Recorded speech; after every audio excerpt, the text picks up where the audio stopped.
In a Gallup poll earlier this year, 40% of Americans describe themselves as conservative and 21% as liberal. That's a 2-to-1 conservative advantage. But at the same time, when it comes to party affiliation, Republicans and Democrats are tied. How can that be? Well, either the Republican Party has not stood consistently enough for constitutional principles, or its candidates have failed to effectively communicate and champion the constitutional cause, or both.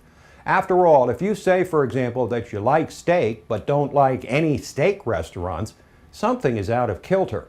The question that hits at the heart of the matter is whether we really believe our principles will work for all segments of society, whether a rising tide really does lift all boats, and whether we are willing to communicate these principles to audiences outside of our comfort zone.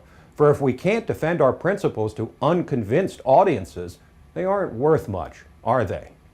One of the arguments constitutionalists have failed to make effectively is the folly of killing the goose that lays the golden egg, raising taxes ever higher on the wealthiest Americans. The left calls it everyone paying their fair share, even though the top 10% of earners pay 70% of all income taxes. But here's the question. If the money that would be collected by the government in higher taxes was not collected, what would happen to it? The answer is that the money will not be placed in a mattress somewhere. It'll be spent or invested, both of which will create economic growth, the essential ingredient for a healthy economy. So, would you rather have that money given to government to decide what to do with it, or spent and invested in the private economy?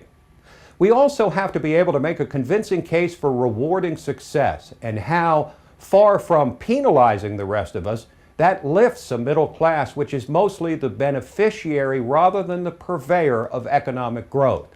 We have to be able to shoot down the leftist myth that so-called trickle-down or supply-side economics has failed, that the opposite is true, and the evidence to prove it is undeniable.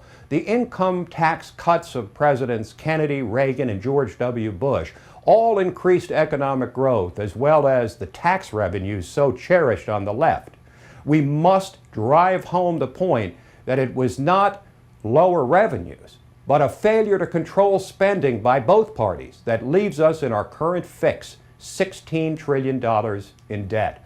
And thus we must be able to make the case that no real economic recovery is possible without serious reductions in spending, that we must address the entitlements that are frighteningly unsustainable, and that those spending cuts must be coupled with policies promoting economic growth in order to restore fiscal sanity.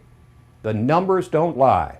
Constitutional candidates have not communicated their principles effectively enough over the years and have no hope of gaining a governing majority if they don't get bolder and convince persuadable voters of the truth of their beliefs.